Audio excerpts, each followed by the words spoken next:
पानी ला, जल्दी कर जल्दी।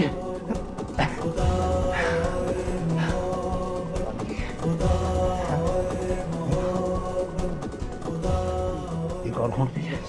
हाँ ठीक है ना, जाओ तुम लोग जाकर अपना अपना काम करो, जाओ जाओ जाओ। हाँ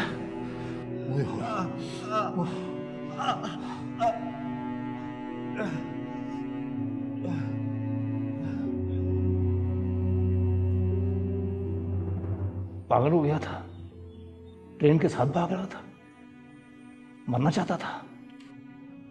मरना नहीं चाहता था गफूर भाई, मरना नहीं चाहता। तो फिर क्यों किया ऐसा? पता नहीं गफूर भाई। पता तो चंगा भला था तुझे, पर तू किसी को कुछ बताता ही नहीं। ओए दीपा, कुछ तो बता यार, तेरे अंदर है क्या? कौन सा ऐसा भांबट जलाए रखा है तूने अपने अंदर, जिसकी चिंगारियां तेरी आंखों से निकलती रहती है? बस कर दे गफूर भाई, मेरी जबान नहीं खुल सकती, मुझे चुप ही रहने दे। ताकि सड़के सुना हो जाए तू। तुझे नहीं पता, तू नहीं जानता गफूर भाई, तुझे नहीं पता कि ये सब कुछ क्या है। क्यों समझ नहीं आ सकती मुझे? पत्थर समझ रखा है तुमने मुझे। तो फिर सुन, पत्थर की भी नफ्स चलती है, पत्थर की भी रगें होती हैं, सांस भी लेता है पत्थर। बहू,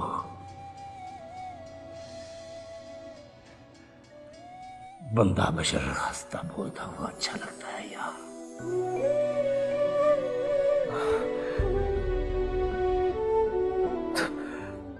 तो मुझे मेरे हाल पे क्यों नहीं छोड़ देते?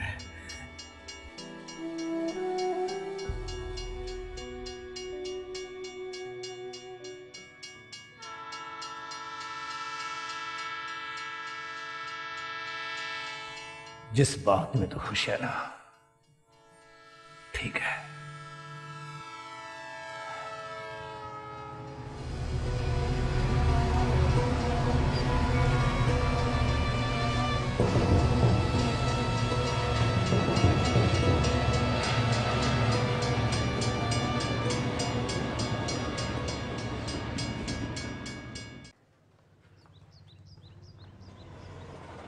कुछ नहीं बताता साहब जी, बस बहुत चुप ही हो गया है।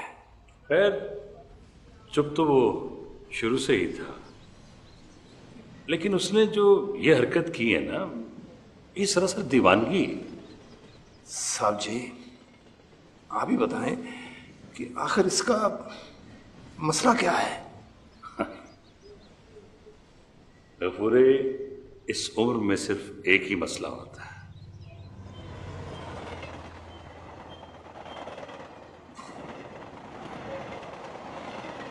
क्या तुम्हें पता नहीं?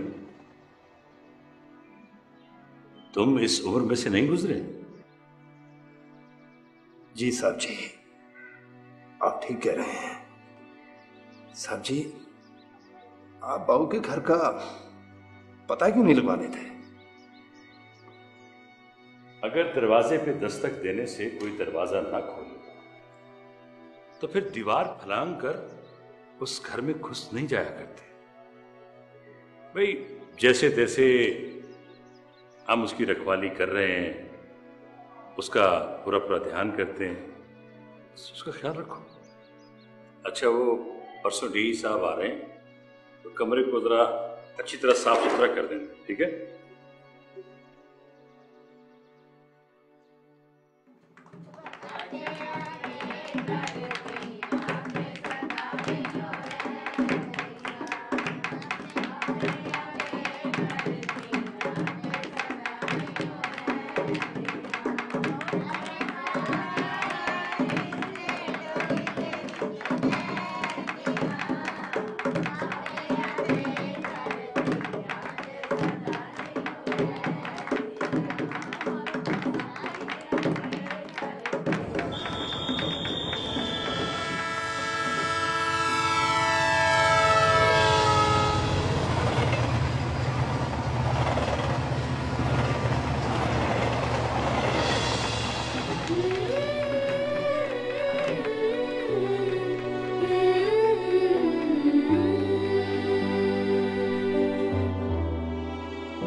ओ बिस्मिल्लाह बिस्मिल्लाह, आ गया मेरा बहू।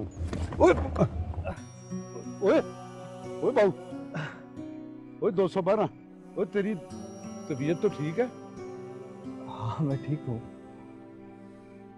नहीं ये बहू, तुझे तो बड़ा तेज बुखार है यार। मैं ठीक हूँ खैरू, चलो जल्दी करो, देर हो रही है। देख, आज नागा कर ले, छुट्टी कर ले, आज कुछ नहीं होता। नहीं खैरू, जाना बहुत जरूरी है, मैं नागा नहीं कर सकता, बस चलो। चल ठीक है बहू, जैसे तेरी मर्जी। चलो फिर।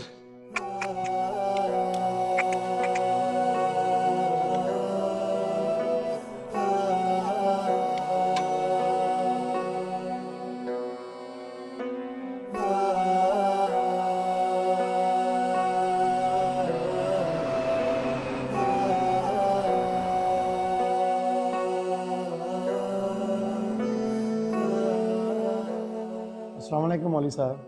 वालेकुम अस्सलाम। मौलवी साहब एक मसला पूछना था। जरूर पूछिए पूछिए। मौलवी साहब मसला मेरे इस दोस्त का है, लेकिन ये बात करने से हिचकिचा रहा है। दीन का इल्म हासिल करने के लिए हिचकिचाना नहीं चाहिए। बरखुरदार बताओ वो क्या मसला है और क्या बात है जो आप पूछना चाहते हैं। मैं बताता हूँ मौलवी साहब, मेरा दोस्त एक लड़की से मोहब्बत करता है और उससे शादी करना चाहता है, लेकिन ना इसके घर वाले राजी हैं ना उसके। आप बताएं, क्या दीन में मोहब्बत और मोहब्बत की शादी की गुंजाइश है या नहीं?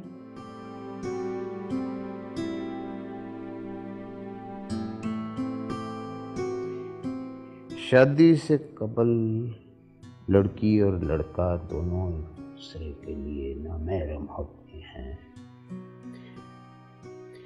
ये शरीयत का वाज़ेह हुक्म है। रही मोहब्बत तो ये शादी के बाद पैदा होनी चाहिए, जो कि मियाँ और बीवी की मोहब्बत होती है। शादी से कबल लड़के और लड़की का मिलना जो है, इसकी दीन में कतई कोई गुंजाइश नहीं है। लेकिन मौलवी साहब, मैंने सुना है शादी से पहले लड़का और लड़की एक दूसरे को देखकर पसंद कर सकते हैं। दीन में इजाजत है इसकी? हो सकता है, अगर इसकी खास जरूरत पेश आए, लेकिन इसमें मोहब्बत की शर्त हरगिज नहीं है। शादी से कबल नामहरमों की मिलने की कोई इजाजत नहीं है। नामहरम हर सूरत में नामहरम ही होता है। मुशाहिदा और तजर्बा ये बताता है कि वालिदैन की रजामंदी से जो शादियां होती हैं वो कामयाब होती हैं। वालिदैन अपनी औलाद के लिए कभी कोई गलत फैसला नहीं करेंगे। लड़की के माँ बाप को आने वाले रिश्ते में क्या क्या शरई बातें देखनी चाहिए मौलवी साहब? जी जी मौलवी साहब, लड़का किन शरात को पूरा करता हो? उसे मुसलमान होना चाहिए, अरकान इस्लाम का पाबंद, किसी किस्म का शरई ऐब उसमें नहीं होना चाहिए। और अगर ये तमाम शर्तें पूरी हो रही हों तो उसके बावजूद भी माँ बाप को रिश्ते से इनकार करना चाहिए क्या? देखें, वालिदैन भी इसी माशरे में जीते हैं। उनकी नज़रें दूर तक देख रही होती हैं। अगर कोई बहुत बड़ी मजबूरी लाहक ना हो तो इस तरह का रिश्ता उन्हें तय कर देना चाहिए। कोई और बात? इजाज़त मौलवी साहब, शुक्रिया।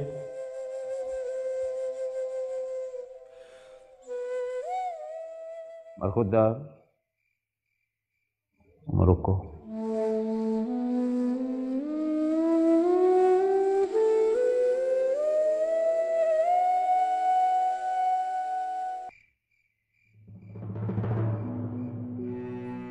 आखिर तुम्हारे दिल की बात तुम्हारी जुबान पे आ गई है।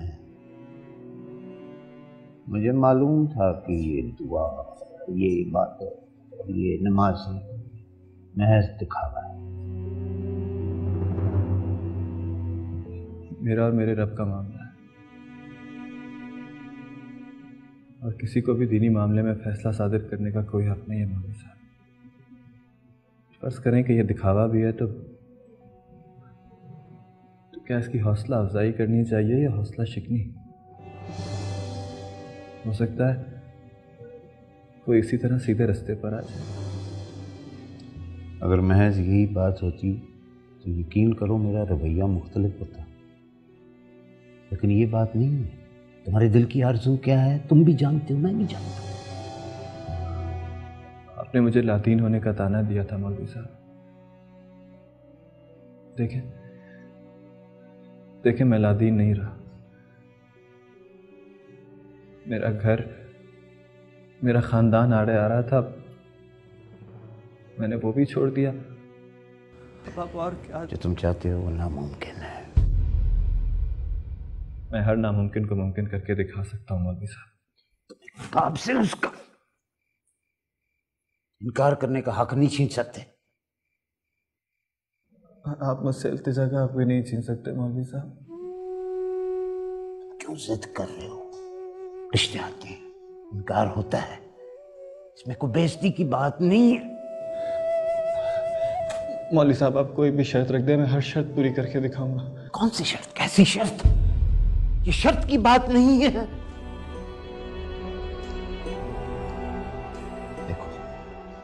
देखो मैं एक बहुत आजिज़ बंदा हूं, कमजोर, लाचार, इस माशरे की बंदिशों का कैदी, एक मामूली इमाम मस्जिद, एक मौलवी जिसे मुंह पे लोग मौलवी साहब कहते हैं, उसके पीछे खड़े होकर नमाज पढ़ते हैं, उससे मसलों का हल पूछते हैं, लेकिन उसको मुकाम एक भीख मांगने वाले से ज्यादा का नहीं देते। तुम बताओ, अगर मेरी बच्चियों की जगह कोई बेटा होता और तुम्हारे घर की किसी बच्ची का रिश्ता मांगता तो उसे ये मिल जाता।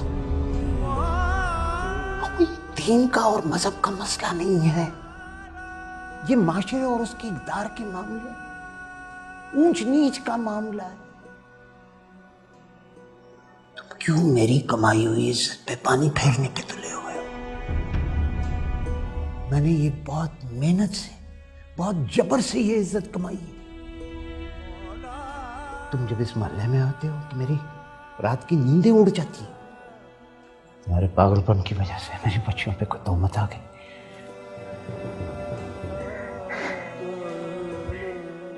बहुत छोटा मोहल्ला है,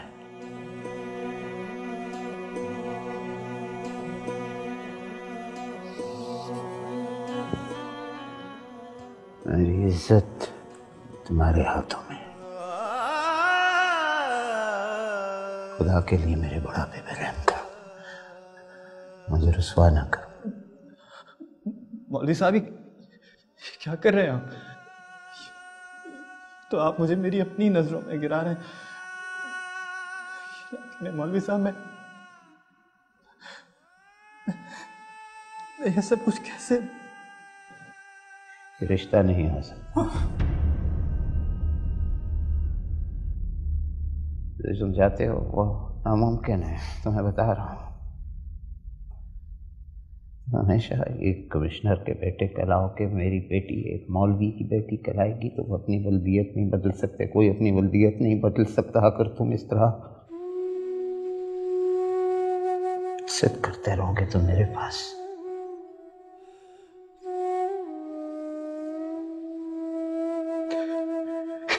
कोई चारा नहीं रहेगा सिवाय इसके कि मैं अपनी बच्चियों का गला घोंट दूं और खुद अपने आप को फंदे से लटका।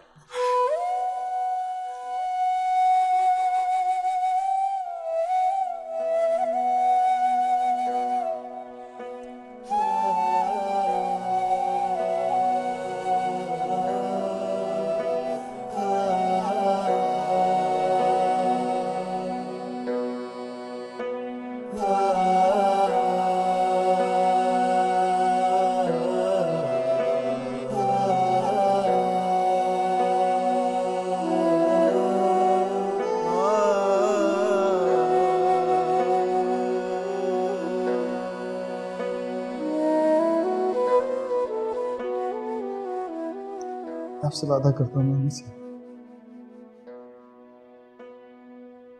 आज के बाद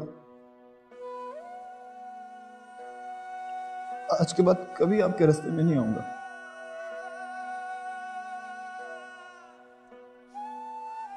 आपसे वादा करता हूँ।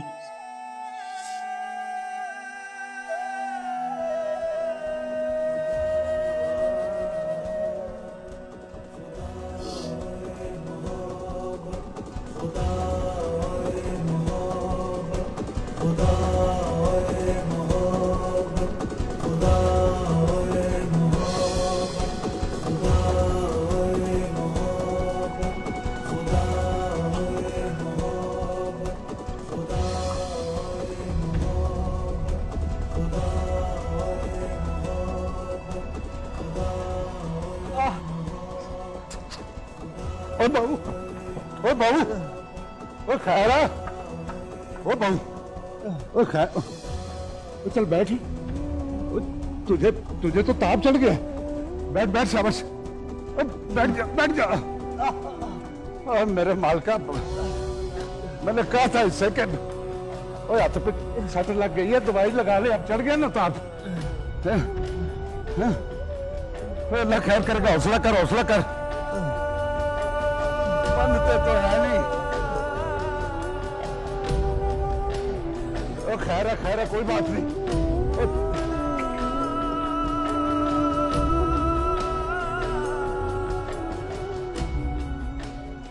मेरे अल्लाह, मुझे बेटियों की अपने कड़े इम्तिहान से बचा बचा ले मेरे मौला।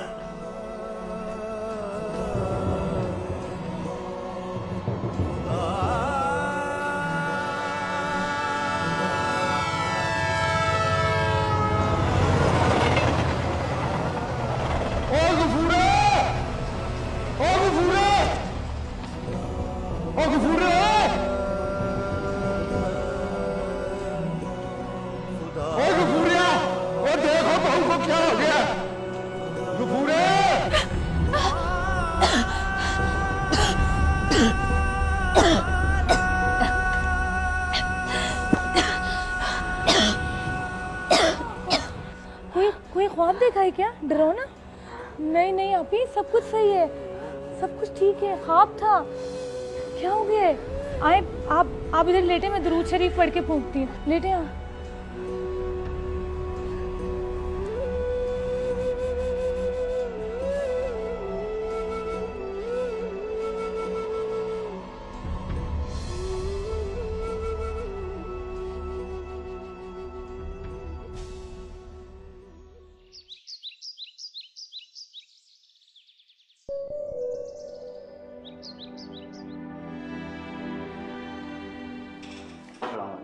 वालेकुम सलाम। तुम यहाँ अकेले हो? जी, बेगम साहब घर पर गई। अच्छा, वो गफूर और दूसरे लोग? वो ड्यूटी पे सर। ठीक है, तुम जाओ गफूर को बुला कर लो।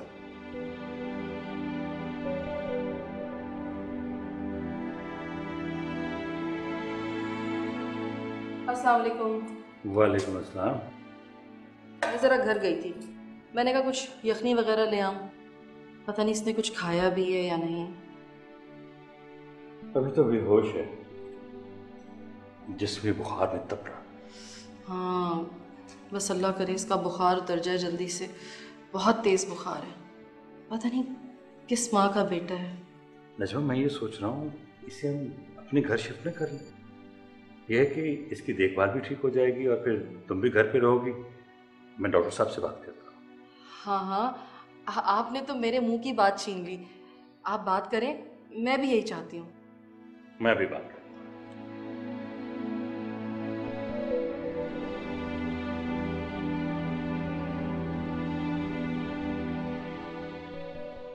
जीते रहो, खैर खैरियत से जाओ। बेटा, अलीम भाई से मेरा सलाम कहना और ये भी कह देना कि मुझे उनके ना आने पर गिला है और रहेगा भी। बाकी खैर खैरियत से जाना। अल्लाह हाफिज।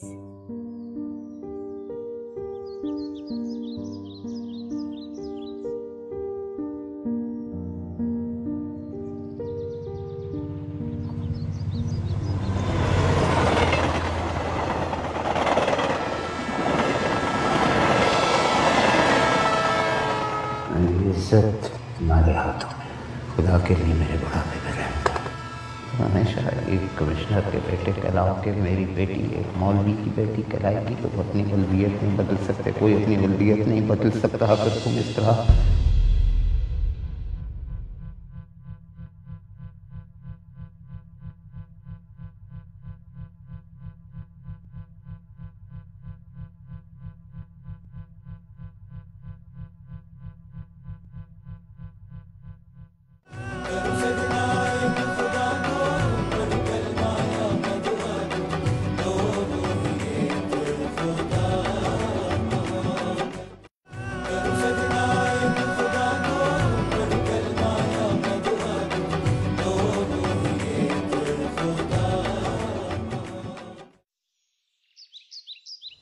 क्या सोचते रहते हो आखिर?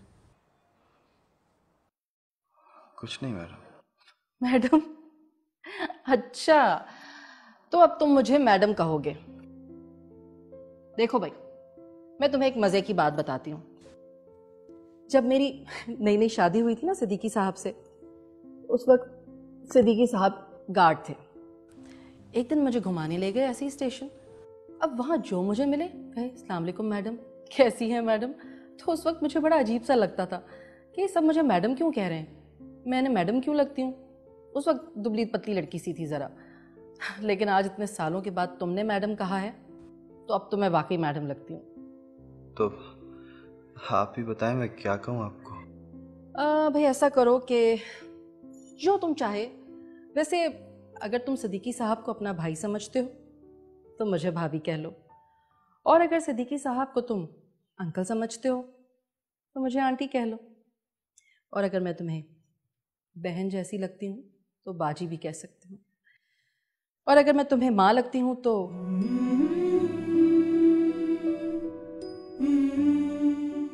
अम्मी। अच्छा, मैं तुम्हारे लिए जूस लेकर आती हूँ, तुम आराम करो, बिल्कुल नहीं उठना यहाँ से, ठीक है?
नहीं बेटा, हरगिज़ नहीं।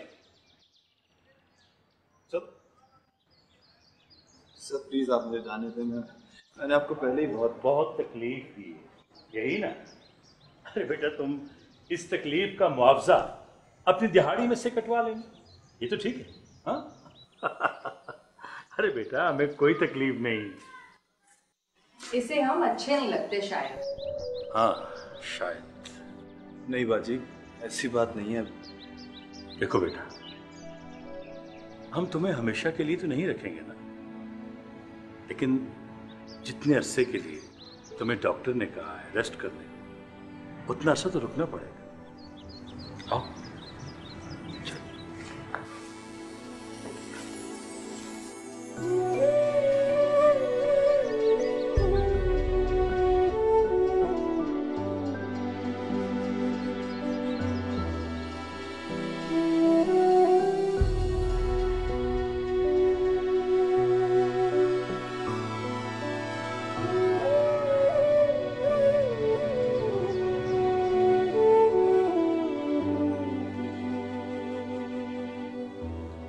अब्बा कुछ पता चला? नहीं बेटा, कुछ पता नहीं चला। जहाँ जहाँ मैं जा सकता था, तलाश कर सकता था, हर जगह पे गया हूँ, लेकिन हमाद बाबा का कुछ पता ही नहीं चला। अब्बा, मेरा दिल उनके लिए बहुत परेशान हो रहा है। शायद दिल से दिल का रिश्ता इसी को कहते हैं बेटा। उधर मौलवी साहब की तबीयत भी खराब है, कल शाम को पैगाम भी आया था। खैरियत है? अल्लाह करे खैर हो। सच याद आया, वो ईमान और हया लोग भी शादी से वापस आ गए हैं, तुम्हें बुला रहे थे। जी। ये तुम्हारी अम्मी कहाँ है? अब्बा वो छत पे कपड़े फैलाने गई हैं। अच्छा, तुम जल्दी से तैयार हो जाओ, फिर चलते हैं। जी।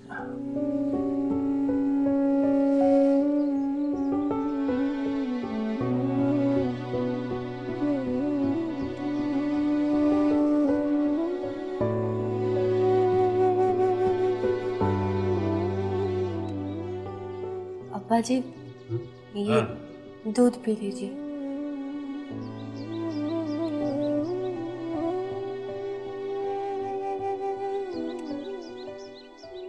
अब्बा जी, आप चंद दिनों में इतने कमज़ोर हो गए।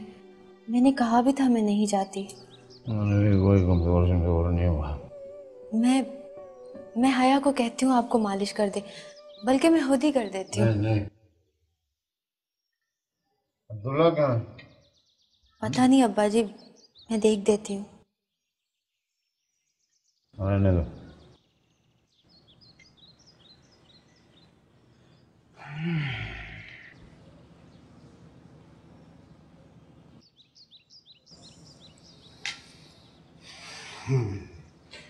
मैं से जा रहा हूँ, अब्दुल्ला जैसी आता है उसको मेरे पीछे। अगर आप दूध तो पी लीजिए। वापस आके पी लूंगा।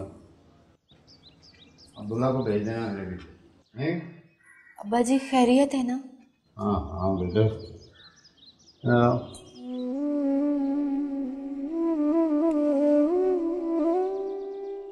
जीती रहो।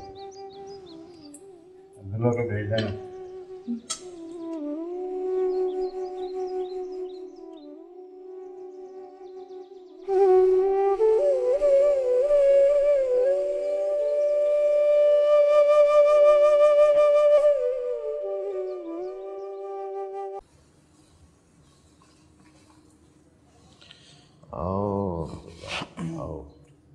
ताजान, खैरियत है?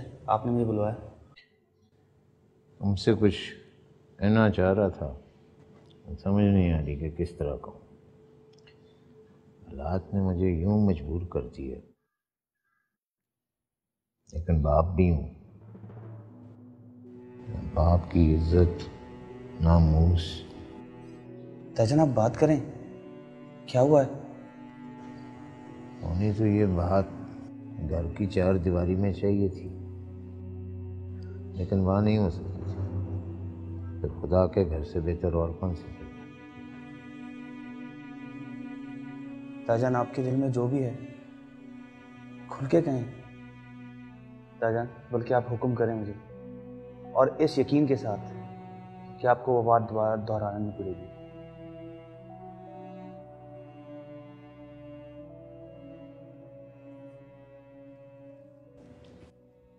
ऐसे असूलन तो ये बात बड़ों और बुजुर्गों के दरमियान होनी चाहिए, और लड़की वालों के लाज से ये भी बात बनती है कि लड़के की तरफ से पहले बात होनी चाहिए। लेकिन तुम्हारा बड़ा भी तो मैं ही हूँ। तुम्हारा तो हर रिश्ता मुझसे शुरू होता है, मुझ पे ही ख़त्म होता है। ताजान, मुझे इससे पहले कभी इतने परेशान नज़र नहीं आए। खुदा के वास्ते जो है खुल के बयान कर दें, क्या हुआ है?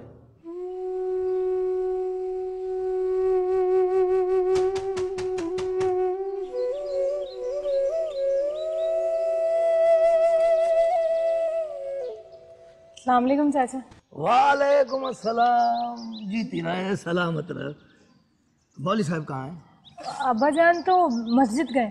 चलो खैर है, मैं वहीं मिल लेता हूँ। शाम को घर वापस जाते हुए निगत को साथ लेकर जाऊँगा। ठीक है। बन जाओ पुत्र। दरवाजा बंद कर गिनो। वो अमीर ज़्यादा बहुत जिद्दी है। अब मुझे डर है कि उसकी कोई भी लफ्ज़िश